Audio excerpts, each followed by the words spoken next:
about water and urban places. This is Ideanthro.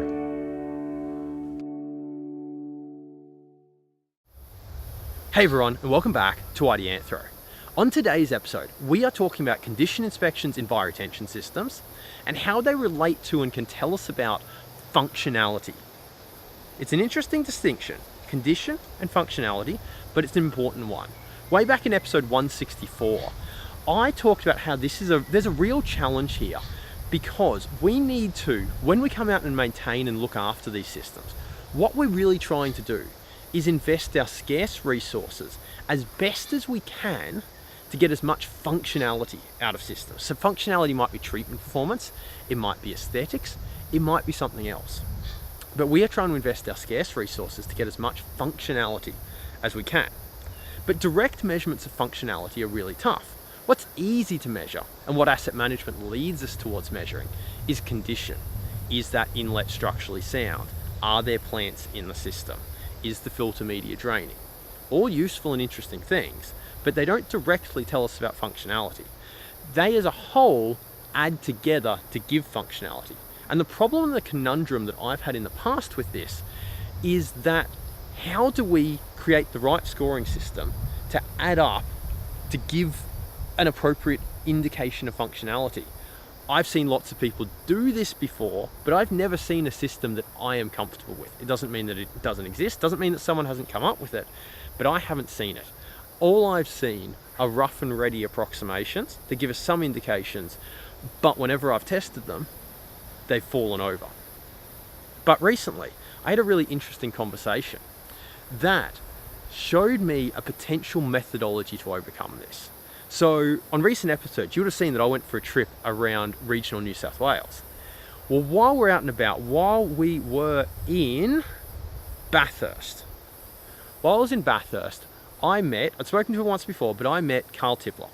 Carl is an ecologist, done lots of stuff with waterway health, done terrestrial veg assessments, heaps of stuff, like really smick guy, really good at what he does, and really keen to share knowledge.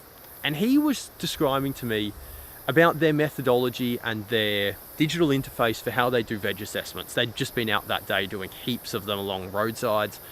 He was showing this to me, and I decided to ask him something. I was like, okay, so I can see that you're collecting heaps and heaps of information here, and it's rolling up into a score that tells you whether you think this is a good and functional ecosystem or not.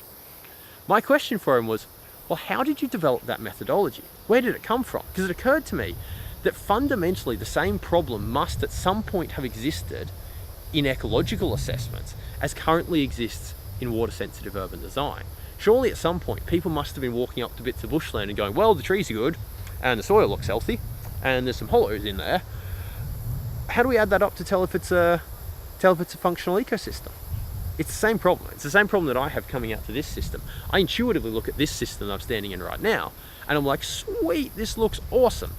But if I try and break it down component by component, I'm like, how do I make sure this system adds up to the right level of awesomeness? And that system over there, that's different, also adds up to its level of awesomeness, but it's completely different. Because for example, look at this. I'm standing in one bioretention system here at Coomera Waters. It's about 10 years old.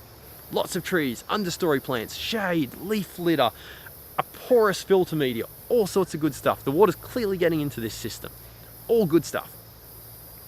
You can go a few hundred meters away here and you'll find a bioretention system covered in turf. And apart from one thing, in that it's got a bunch of clay underneath that turf, but if we just ignore that for a minute, because it didn't necessarily have to. Apart from that one thing, these systems, let's say, if we look at the inlets are both in really, really similar condition. If we look at the outlets, they're in similar condition. If there wasn't the clay on the surface of that or underneath the turf in that system, if you looked at the filter media, they'd drain at really similar rates. If you looked at them and said, are the plants healthy? You'd say the plants are really healthy. But tell me that system that's covered with turf and this system here that's got trees and understory plants in it, tell me that in terms of pollutant removal performance, they are definitely doing the same thing. They might be.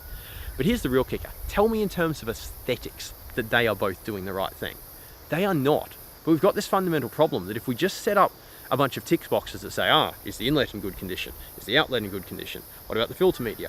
Is there litter present? It doesn't. If you've got a scoring system that just adds that together will tell you that these systems have exactly the same functionality. They do not. So bringing this back to ecology, I asked Carl, I was like, okay, you got this methodology, how was this developed? And his initial answer didn't quite get to the heart of it. His initial answer was, well, the methodology that we use comes from this paper where these people peer reviewed all these other papers. I was like, sweet, okay, that's good. So this is like a combined methodology where people have picked the best bits from other stuff. I got you. That doesn't answer my question though.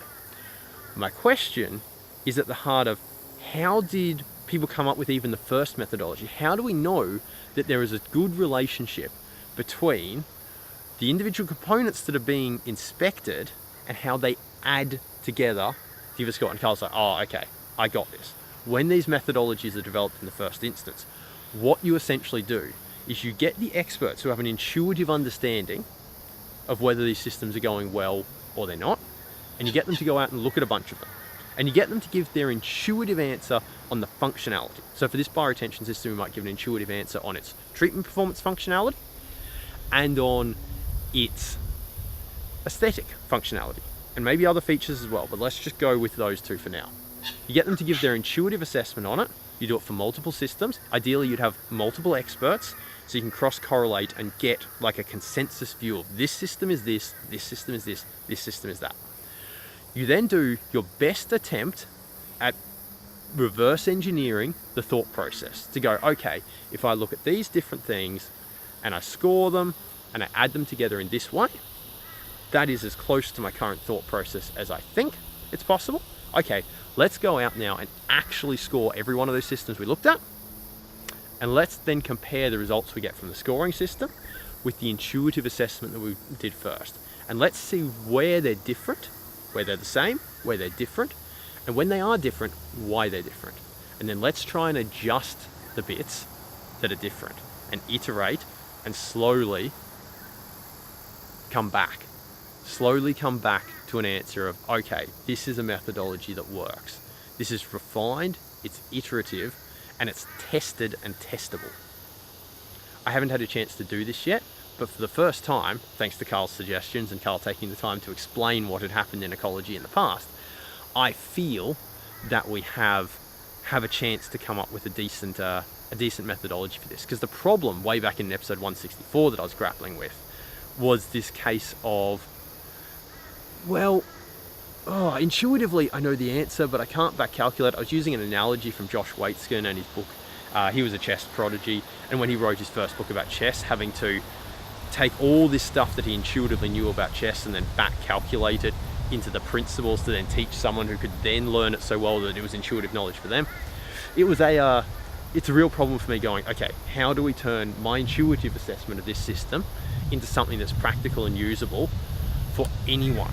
Because the reality is, when it comes to inspecting these systems and knowing condition, the gold standard and the ideal is that the maintenance crew can come out and can collect a little bit of data while they're doing their works, and they, over time, by spending plenty of time around these systems, will get to know them really, really well and will develop their own intuitive knowledge. But it doesn't rely on them having to have that knowledge. They might have it, but they might not, and if they do, that's great, but if they don't, it doesn't matter. And that's part of the reason why it's important to be able to develop these simple assessment techniques that can look at condition of the system. Is the inlet fair, medium, good? What is the inlet's condition? What is the filter media's condition?